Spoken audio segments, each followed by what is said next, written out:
Hi friends, ఈరోజు మనం Rajahmundry Kakinada canal రోడ్లో బిక్కువలు గ్రామం బిక్కువలు మండలంలో వేంచేసిన శ్రీ లక్ష్మీ గణపతి స్వామివారి ఆలయంకు వెళ్తున్నాం.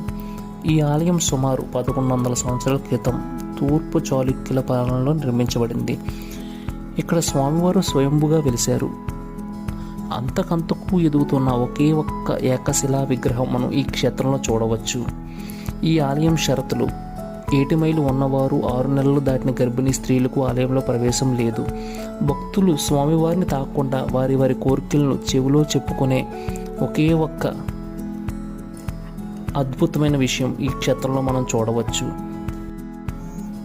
ప్రతి అమావాస్య వెళ్ళాక వచ్చే శుద్ధ చవితి నాడు స్వామివారి నిజరూప దర్శనం, భక్తులచే పాలాభిషేకం నిర్వహిస్తారు. ప్రస్తుతం స్వామివారి ఆలయం విస్తరణకు స్థల సేకరణ జరుగుతుంది. స్థలదాతలు ఎవరైనా సంప్రదించవచ్చు. ఇక్కడ ప్రతిరోజు అన్నదానం ఎంతమంది భక్తులు వచ్చినా లేదు అనకుండా వడ్డిస్తూనే ఉంటారు. ప్రతి వినాయక చవితి, నవరాత్రులు ఎంతో ఘనంగా నిర్వహిస్తారు. మనం తర్వాత దర్శించుకునే ఆలయం ఈ గ్రామ క్షేత్ర పాలకుడుగా ఉన్న శ్రీ లక్ష్మీనారాయణ స్వామివారు.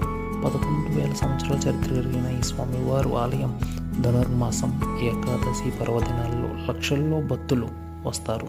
ఇక్కడ అద్దాల మండపం ప్రత్యేక ఆకర్షణగా నిలుస్తున్నది. ఇక్కడే ఉన్న మరొక ఆలయం శ్రీ గోలింగేశ్వర స్వామివారు. ఈ ఆలయం త్రిలింగ క్షేత్రంగా పేరుగాంచింది. సుబ్రహ్మణ్య స్వామివారు దక్షిణముఖంగా బ్రహ్మచారిగా కొలవబడుతున్నారు. స్వామివారి కుడివైపున పుట్ట ఉండటం, సాయంత్రం పాత్రలో పెట్టిన పాలు స్వామివారు పాల రూపంలో వచ్చి స్వీకరించడం ఇక్కడ విశేషం. ప్రతి పర్వదినాల్లో, ముఖ్యంగా సుబ్రహ్మణ్య షష్ఠికి నెల రోజులు ఇక్కడ తీర్థం జాతర జరుగుతున్నాయి.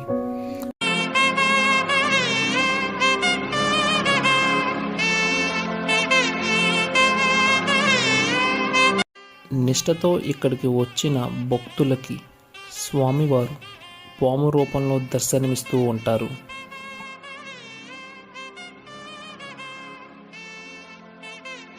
ఇక్కడ నెల రోజులు జరిగే సుబ్రహ్మణ్య షష్ఠి సంబరాలకి భక్తులు తండోపతండాలుగా వస్తారు.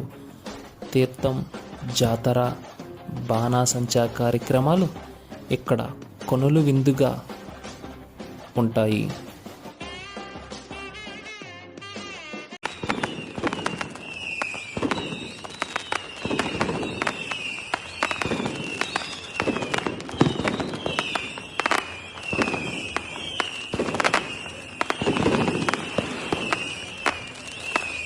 ఇన్ఫర్మేషన్ నచ్చితే ఈ వీడియో లైక్ చేయండి, మన ఛానల్ సబ్స్క్రైబ్ చేసుకోండి. Thank you.